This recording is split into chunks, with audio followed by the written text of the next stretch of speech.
Hello, everyone. In this short video, I'm going to show you how to do basic text and web mining in R.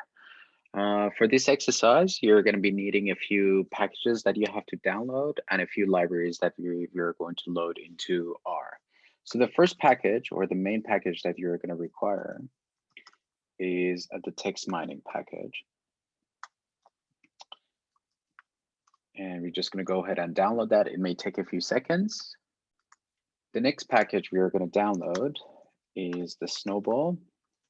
Now, just a note that the packages are case sensitive, so be sure that you're going to write and you're going to use the correct, I guess, capitalization to download the packages.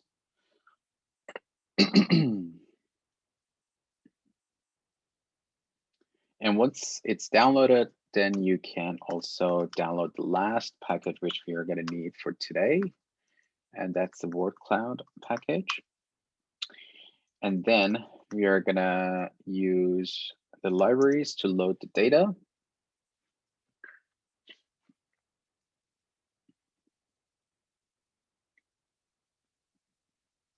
In this case, the TM library first, and then the Snowball, again, case sensitive.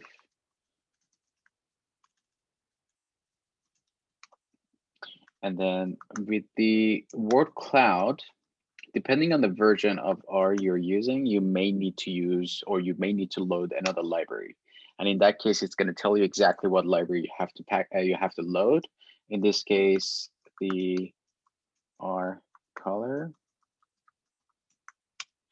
And then you're able to go back and load the word cloud, then word vectors, and finally, in order to format the word vectors packages, we are going to use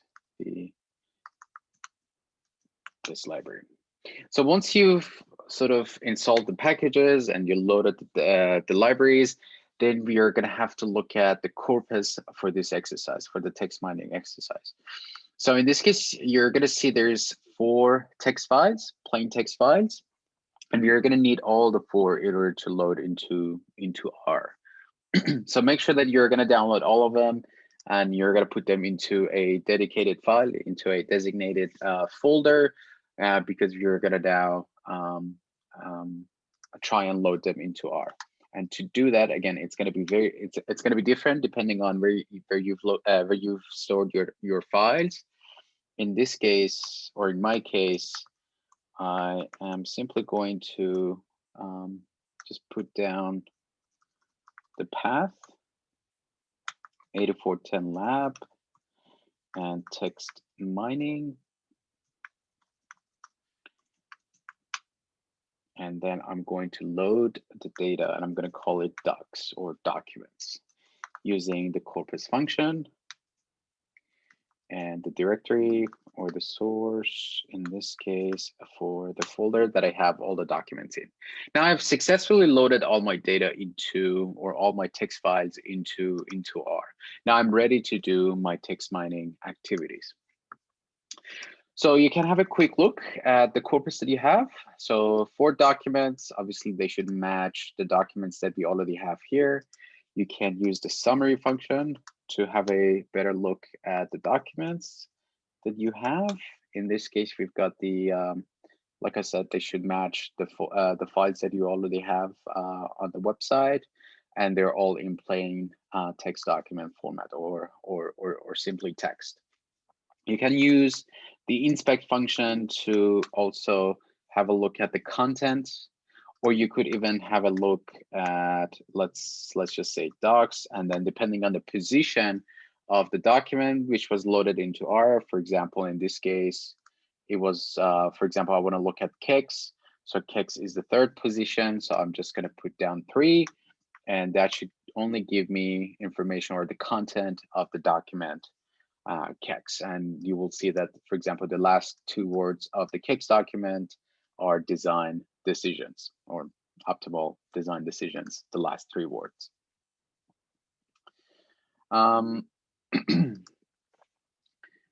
You can also have a look at one specific document. So again, like I said, you have to use the position of the documents that have been loaded into R.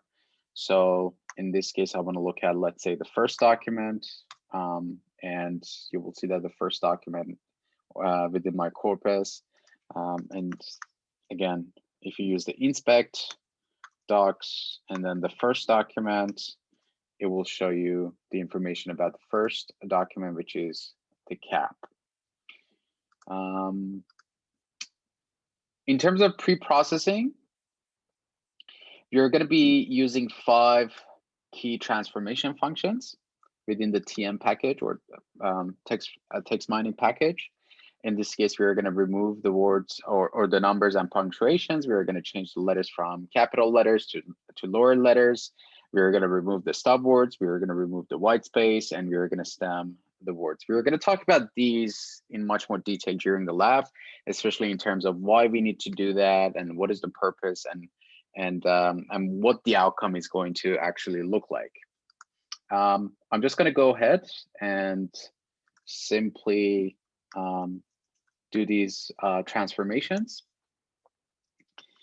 And I'm going to use the tmmap function, which is the, like I said, it's going to be the transformation function. I'm going to be looking at the documents or the docs or the corpus, and I'm going to use the function. So in this case, I'm going to remove numbers. Then I'm going to remove punctuation. Remove punctuation. Then I am going to use the function content transformer to change the capital letters into lower letters. I'm going to remove the stop words. So using the remove words, stop words, in this case, English. You can try this with, for example, German or any other language. And finally, I'm also going to remove, well, there are 2 more. I'm going to remove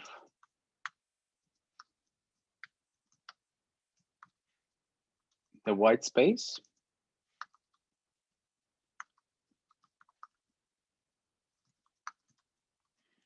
And finally, I'm going to stem my documents. Again, like I said, we're going to be talking about these in much more detail during the lab. So yeah, essentially, we're going to have 5 functions as part of, or the main transformation functions within the TM package that you're also going to have to know for the assessment purposes. In terms of text mining, now that we've sort of pre-processed the data, we are ready to actually look at the frequencies within, for example, different documents or within a particular document from the corpus that we have. So that's the first technique that we are going to be looking at. So to do that, we are going to create a document term matrix, and we are going to call it DTM. And using the document term matrix, and we are going to use the docs or the corpus. Now, if I look at, for example, the DTM, if I want to see how many documents there are, so obviously there are 4, if you remember, and we have 1,632 terms within the corpus. Now, if I want to have a look closely or more closely into the frequencies, I can see my documents, and I can see the actual words that occur across the 4 documents. I can see their frequency or how many times they actually occur in those 4 documents. I can do even more. For example, I can have a look at a particular document. So in this case, I'm going to, for instance, I'm going to look at the first document, right? So this is how you show it. So you're going to look at the first document, and I'm going to look at, for instance, just looking at the question H, I'm also going to look at the first 10 terms within those documents, or in this case, the first document. and you're going to be able to see all the occurrence of different words within the first document. If I want to look at, for instance, the first two documents, then I can simply do that. So from the first document to the second document, if I want to look at the first 4 documents, you essentially just have to put down 4, or you don't have to put anything, because obviously that's going to include all your corpus. So just using that, you're going to be able to answer these questions, and we're going to go through them during the lab, especially in terms of a sparsity, what it means, and why do we care about a sparsity, and what is that number, for example, represent in terms of the term frequencies that we've created per document within our corpus.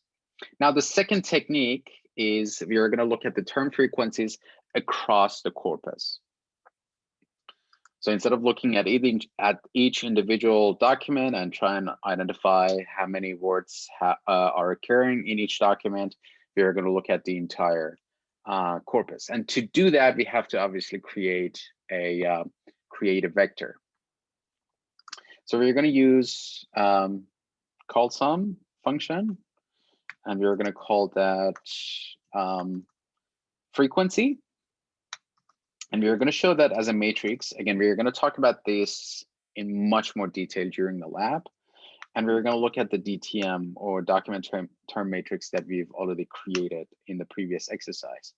And then we are going to order the results as an indexing approach to be able to identify the frequencies or the term frequencies within the corpus. And then we are going to be able to manipulate, and we are going to be able to draw some of the results that we are looking for. So for instance, if I want to see the top 50, for example, occurring, or question K, for instance, 20 most frequently occurring terms, all I have to do is just to use the frequency that I've created using tail object order. And I'm going to look at the 20 or top 20 results, most frequent terms in my results.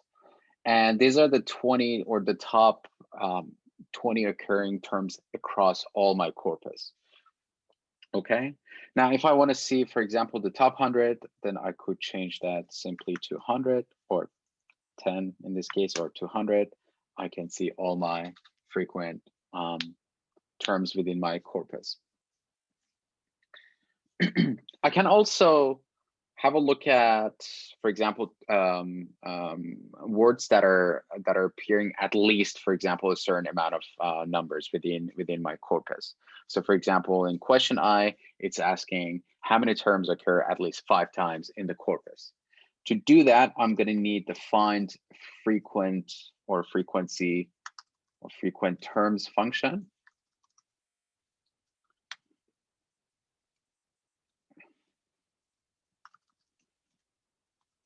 And I'm going to use the DTM. That's my matrix, if you remember, the document matrix. And I'm going to use the low frequency as, for example, 5 times.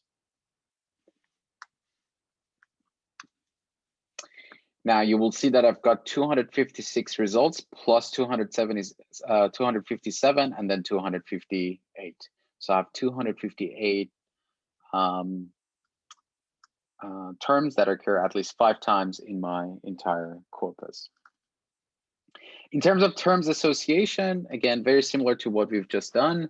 You're going to be able to identify the correlations between different terms that are occurring in our corpus. So for that, we are going to use the find association function. Again, just a reminder, you have to install and download those packages and load those packages or libraries, required libraries, to be able to use these functions, to be able to call these functions and use them. Now, in this case, for instance, I want to look at the correlations with system. So I'm just going to use system. And as the question is suggesting, we are going to set the limitation or the correlation limitation or limit as 85% or 0.85. And it should give us all the terms that have at least 85% correlation with the word system in our corpus. In terms of term vectors and visualization, I'm going to leave this to discuss in much more detail during the class. There's also one more package for those of you who have installed R in your local machine. There's another package, which is that sort of word vectors package that I've installed earlier with no problem. So if you access R through VDI, you shouldn't have any problem accessing it. But if you run into a problem, especially for those people who've downloaded this package in the local machine, there's actually a workaround that you can go and have a look at in the reference sheet. You can actually have a look at. So you have to scroll all the way down, and there's a workaround for those of you, again, who have downloaded the R into their local machine. And if you've actually run into issues downloading that package in the initial instance. That's all I wanted to share today. I hope you found it useful. Please, again, bring your questions to the class, and I will look forward to seeing you all in the next class. Thank you.